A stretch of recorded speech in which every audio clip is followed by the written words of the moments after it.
اعوذ باللہ من الشیطان الرجیم بسم اللہ الرحمن الرحیم السلام علیکم ورحمۃ اللہ وبرکاتہ اللہم صلی وسلم علی نبینا محمد۔ سنن ابی داؤد کی حدیث ہے، سیدنا عبادہ بن صامت رضی اللہ تعالیٰ عنہ فرماتے ہیں کہ میں نے رسول اللہ صلی اللہ علیہ وآلہ وسلم کو یہ ارشاد فرماتے ہوئے سنا، اللہ تعالیٰ نے 5 نمازیں فرض فرمائی ہیں۔ جو شخص ان نمازوں کے لیے اچھی طرح سے وضو کرتا ہے، انہیں اپنے اول وقت میں ادا کرتا ہے، رکوع اور سجود اطمینان کے ساتھ کرتا ہے اور پورے خشوع سے پڑھتا ہے، تو اللہ تعالیٰ کا وعدہ ہے کہ اس کی ضرور مغفرت فرمائیں گے۔ اور جو شخص ان نمازوں کو وقت پر ادا نہیں کرتا اور نہ خشوع سے پڑھتا ہے، تو اس سے مغفرت کا کوئی وعدہ نہیں ہے۔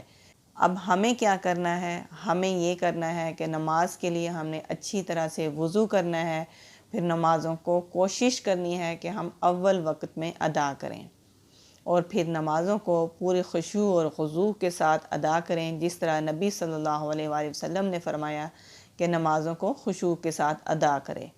نماز کے دوران جب ہم 2 سجدے کرتے ہیں تو ہم ان 2 سجدوں کے درمیان کون سی دعا پڑھتے ہیں، آج ہم وہ دعائیں سیکھیں گے۔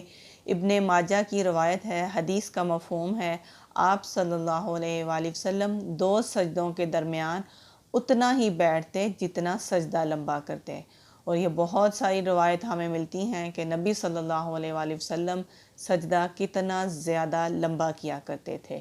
اس طرح سجدہ نہیں کرتے تھے جس طرح کہ آج کل کے ہمارے سجدے ہوتے ہیں، کہ ابھی ہم سجدے میں سر اچھی طرح سے رکھتے بھی نہیں ہیں، کہ زمین پر پیشانی لگتی بھی نہیں ہے کہ ہم سر اٹھا لیتے ہیں، اور پھر ابھی ہم صحیح طرح سے 2 سجدوں کے درمیان بیٹھتے بھی نہیں ہیں کہ پھر سجدے میں چلے جاتے ہیں۔ صحیح مسلم کی روایت ہے، رسول اللہ صلی اللہ علیہ وآلہ وسلم نے فرمایا، یہ منافق کی نماز ہے جو ٹھونگے مارتا ہے جس طرح کوا زمین پر اپنی ٹھونگے مارتا ہے۔ لہٰذا ہمیں اپنی نمازوں کو درست کرنے کی ضرورت ہے، نمازوں کو اچھی طرح اطمینان کے ساتھ ادا کرنے کی ضرورت ہے۔ آپ صلی اللہ علیہ وآلہ وسلم 2 سجدوں کے درمیان بیٹھتے اور کہتے، رب اغفر لی، رب اغفر لی، اے میرے رب مجھے بخش دے، اے میرے رب مجھے بخش دے۔ نبی صلی اللہ علیہ وآلہ وسلم 2 دفعہ یہ دعا مانگا کرتے تھے، اور 2 دفعہ سے زیادہ بھی یہ دعا مانگی جا سکتی ہے۔ آپ صلی اللہ علیہ وآلہ وسلم نے فرمایا، جب کوئی شخص اچھی طرح سے وضو کرے، پھر نماز پڑھے اور پھر 2 سجدوں کے درمیان یہ کلمات کہے، تو اللہ تعالیٰ اس کو 2 انعام دیتے ہیں۔ نمبر 1، پہلا انعام فرشتوں سے کہتے ہیں کہ میرے بندے کو یقین ہے کہ میرا رب ہے، میرے فرشتوں گواہ رہنا۔ نمبر 2، اللہ تعالیٰ فرماتے ہیں فرشتوں سے کہ اس بندے کو دیکھ لو، اے میرے بندے، تو نے آج تک جو بھی گناہ کیے ہیں، میں ان فرشتوں کو گواہ بنا کر کہتا ہوں کہ میں نے تمہیں معاف کر دیا۔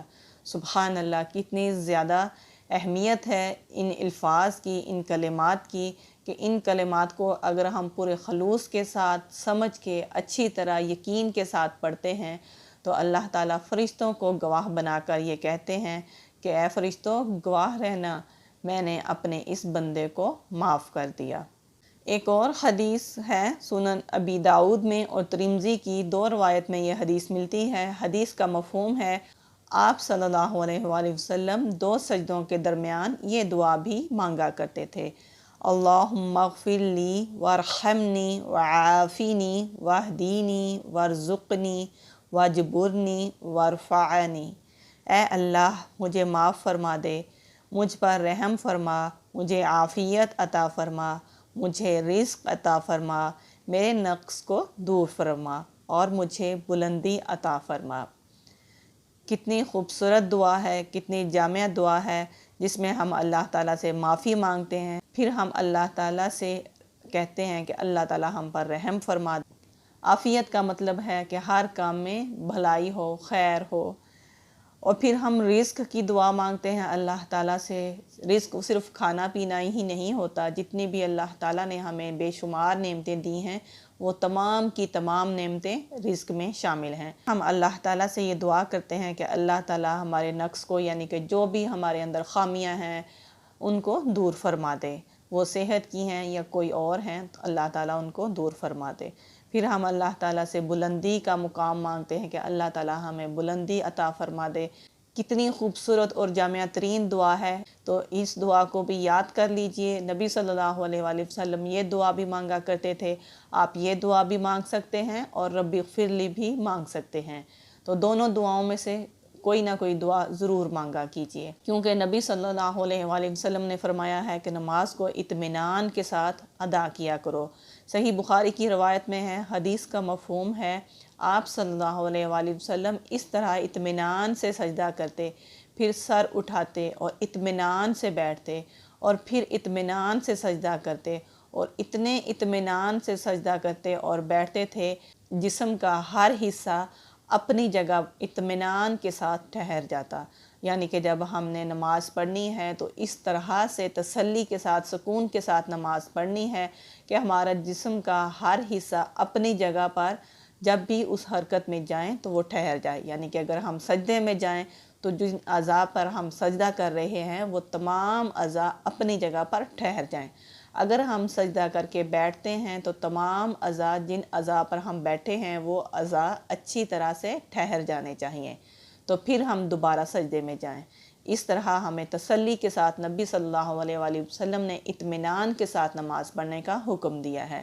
اللہ تعالیٰ سے دعا کرتے ہیں کہ اللہ تعالیٰ ہمیں توفیق دے کہ ہم نمازوں کو پوری سچائی کے ساتھ، اہتمام کے ساتھ، پورے خشوع اور خضوع کے ساتھ اور نماز کے اول وقت میں ادا کرنے کی توفیق عطا فرمائے، اور ہم نے کوشش کرنی ہے، دعا بھی مانگنی ہے اور کوشش بھی کرنی ہے۔ مجھے امید ہے آج بھی آپ نے کچھ نہ کچھ اچھا ضرور سیکھا ہوگا۔ اس ویڈیو کو بھی زیادہ سے زیادہ شیئر کیجیے گا، سبسکرائب کیجیے گا۔